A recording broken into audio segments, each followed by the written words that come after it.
Okay, guys, welcome back to A2Heroes.com. This is a set of graphic novels by Caleb Jones, full of sex, violence, and sharp wit. These are very well written stories with intricate plots and a sprawling ensemble of characters. I'm really looking forward to their release. It's the story of Black Dragon and Pink Firefly. We have Black Dragon over here, the human warrior in battle black. And we have Pink Fire over here, the fairy woman in hot pink. Very nice. We have their travel companions as well. Baby Zora, the rogue or elf or trickster, like the bard. And we have Larry, the warforged, the tank, the fighter. Nice. I really look forward to these books because Caleb Jones is promising no wokeism, no girl bosses, no left-wing bullshit, no right-wing bullshit, no socialism, no feminism, no puritanical right-wing stuff, and no lecturing. Okay? He's promising a return to the good old days where stories were just stories.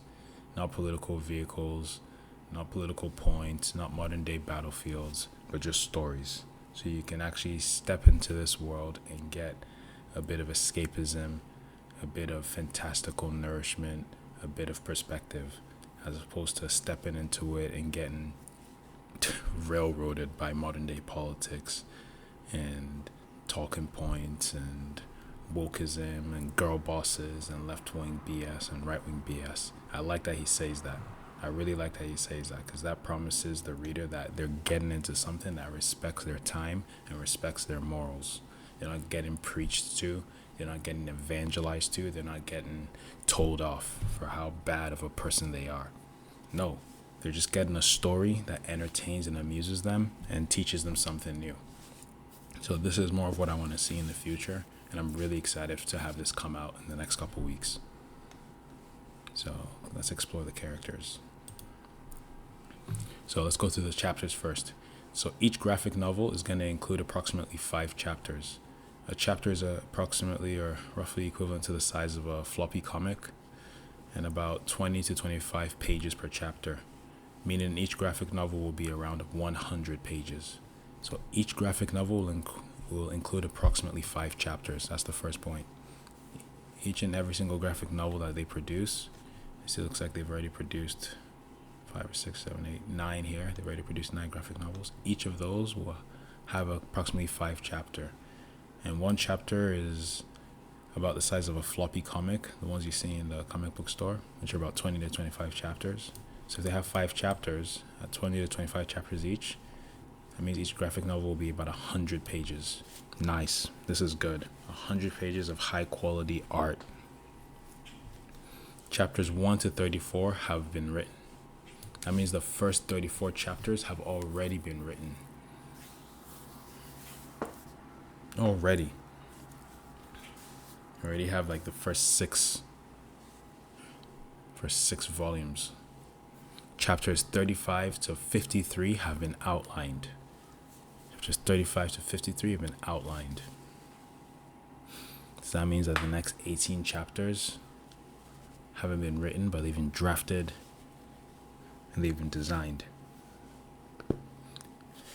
It goes on to say, below are the covers for chapters 1 to 9, shown just as teasers. More chapter covers will be revealed soon. Let's take a look at some of these.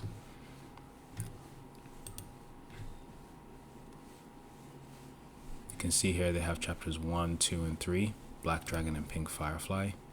I like the first one. We have Black Dragon out in front, standing smug and proud, with his trusty sword behind and his red dragon belt buckle. That's tight. Nice black hair, looking like a mature man. And we have Pink Firefly above, flying and hovering, levitating right above him. As they have a backdrop of like a city in the at twilight, a city at sunset. I really like this. Really like this chapter. This is going to be really cool. It's a nice image. I like Pink Firefly's design. I like how her hair really waves in the air, and her pink outfit. Lovely design. And Black Dragon looks impeccable as well. Really cool design. Let's check out number 2 here. Black Dragon and Pink Firefly, issues 2. You have Black Dragon and Pink Firefly here on the left side, facing off against like a goblin and a serpent, a goblin sort of creature on the right side, coming in with thunder and lightning behind him. So he's got a sorcerer of sorts. I really like this. This is a cool story already. I like this purple goblin guy. Seems like a very, very formidable enemy. Very cool cat.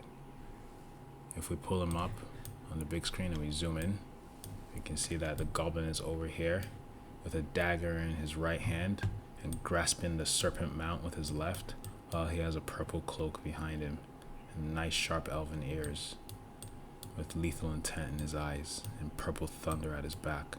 And we have Pink Firefly here in her miniature form, her fairy form, because she can grow and shrink into all sorts of different forms as a fairy creature. And we have Black Dragon here, nice, with his battle black plate mail and trusty sword, dragon embezzled sword. That's a nice dragon and embezzled sword. Very cool long sword, very cool classic design.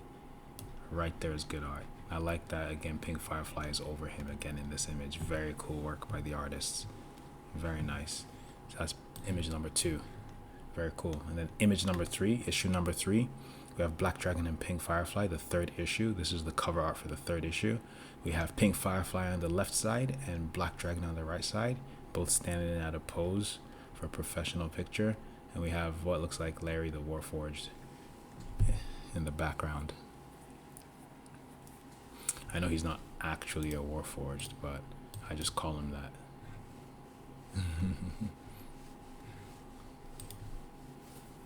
Very cool design, very nice work, very cool art.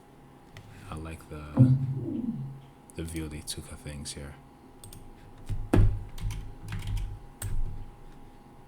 Let's check a deeper view of these things. I like his eyes, very cool.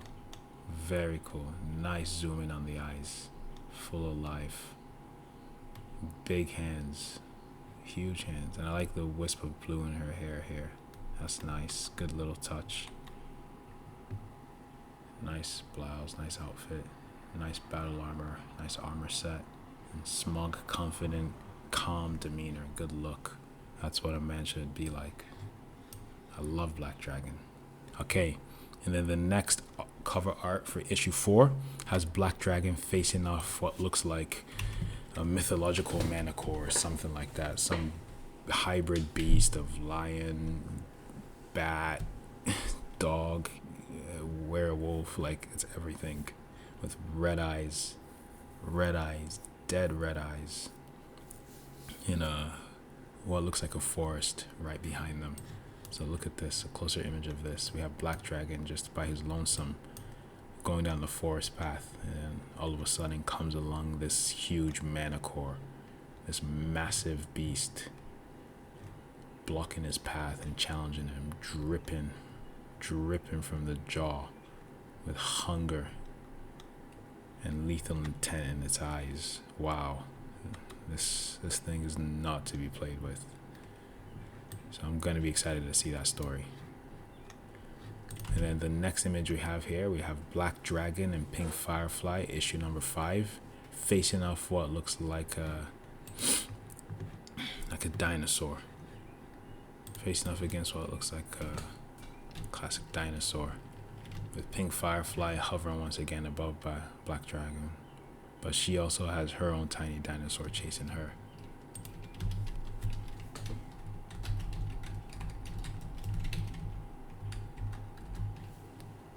I have no idea why they have T-Rexes chasing them, but my god.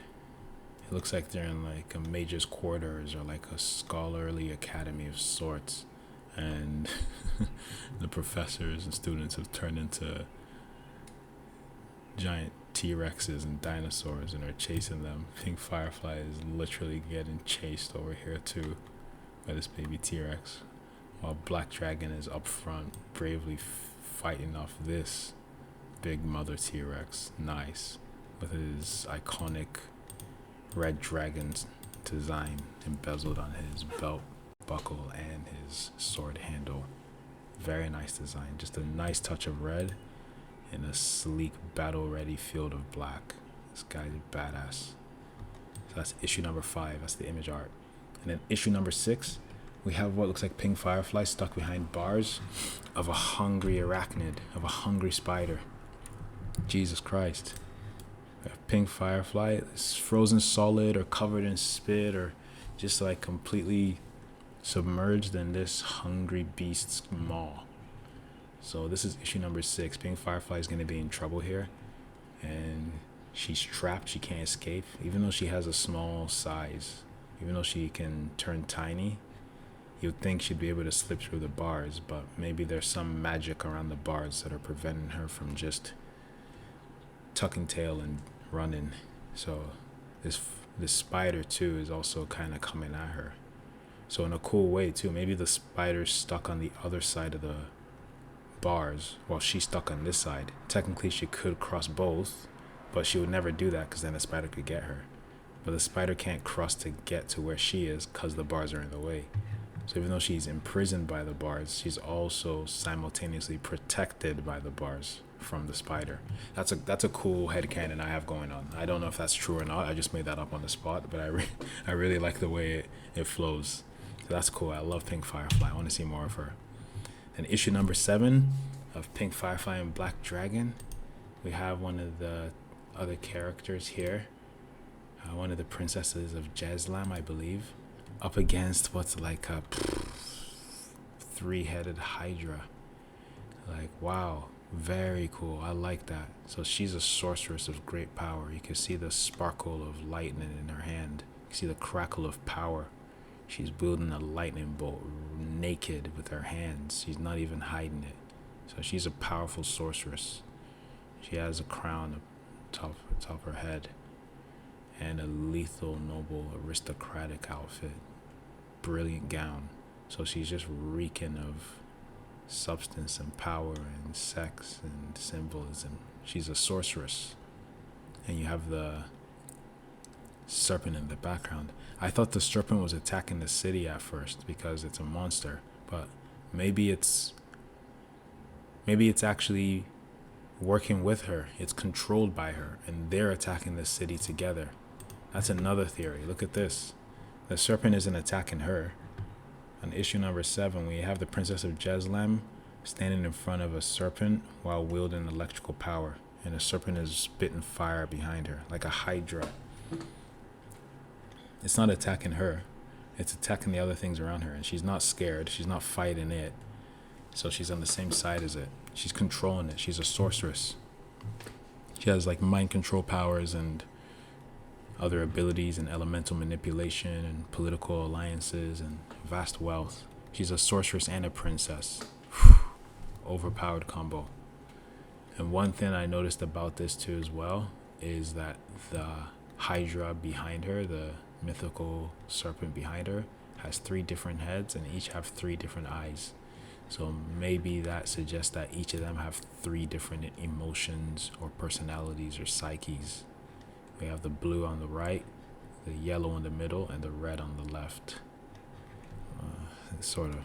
So that's really cool for issue number 7. I'm looking forward to collecting all of these as a collector edition. And then moving on from issue number 7, over here, we have issue number 8. And this is the first time we really see the full ensemble, the full gang, all appear on an issue all together at the same time, simultaneously, showing the core 4 of our party group.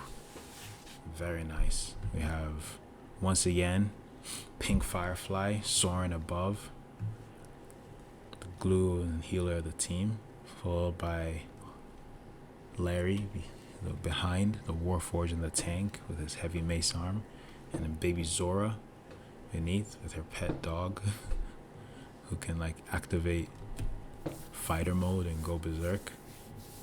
And last but not least, Black Dragon, leading the charge with his trusty sword in hand. All of them look badass. Look at that.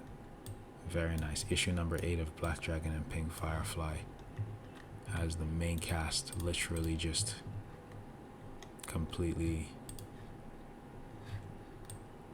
in action. This is like the Avengers for me right now. They have Butternut too right below there beside Baby Zora. Very nice. I went through all these characters individually in videos before and read their background page and their history and stuff. So I might go through them in the future again just to create and put all of them in one massive video that all of you can watch. But this is really cool. I like to see this. This is probably when all of them finally meet up and get to know each other and go out on an adventure together. Maybe they meet at a tavern, who knows. Okay, that was issue number 8. Moving on to the next one over here, we have issue number 9. And issue number 9 shows, let me blow this up a bit, shows Black Dragon against what look like aberrations and crustaceans, against abnormal creatures, hooded, wielding scythes and slunk into shadows behind, three-eyed, with sharp teeth and a multiple forked tongue. Ugh, this thing's disgusting. Jesus Christ, this is nasty. So let's look at Black Dragon literally wield his sword against this horrific creature. That's what that sword was made for, to slay the wicked. So they're in lethal combat right now with the main guy up here, but he has 3 other shadowy creatures hovering behind him. Issue number 9. So it looks like in this issue of Black Dragon and Pink Firefly, Black Dragon is separated from his party. He's separated from his posse because in the previous one they were all together, and he's stuck fighting terrible, horrific nightmare monsters all alone by himself. Just him and his sword. No Pink Firefly, no Baby Zora, no Butternut, no Larry, none of them. Just him in the dark. So this will be a very cool, pivotal chapter issue to check out. And remember, all of these issues come with 100 pages of full-colored, high-quality art. Each and every single one of them. Every one of them comes with a whole 100 pages minimum of high-quality, well-drawn, beautifully rendered art like you're seeing right here. So this is really cool. And then that will be the last one for now. So these digital graphic novels initially released as graphic novel volumes. Volume 1 will be issues 1 to 5. Volume 2 will be issues 6 to 9, and so on. So each story arc is around 20 to 25 issues, or 4 to 5 graphic novel volumes. Digital only for now. Instant access anywhere in the world at very low prices. Printed versions coming later. Absolutely. I'm so excited for this, guys. This is going to be incredible. We went over the chapters this time. We'd already gone over all the characters last time. Next time that we're here, we'll go over the video, the 1 hour and 40-minute video that Caleb posted showing what the whole pitch of the idea is, what the plot of the world is, what's going to happen in the different parts, and what's going to go down, the point of the story, the arcs of the story, the themes of the story, the rules of the story. He's thought deeply about this and really talked about things that people nowadays are dying to see in comic books, movies, theaters, and media. So I'm really excited to check out what he's going to be producing, and I'm going to be one of the first to be right there ordering when it comes out. So take it easy. I'll talk to you next time. I'm bringing you more A2 Heroes. Take care.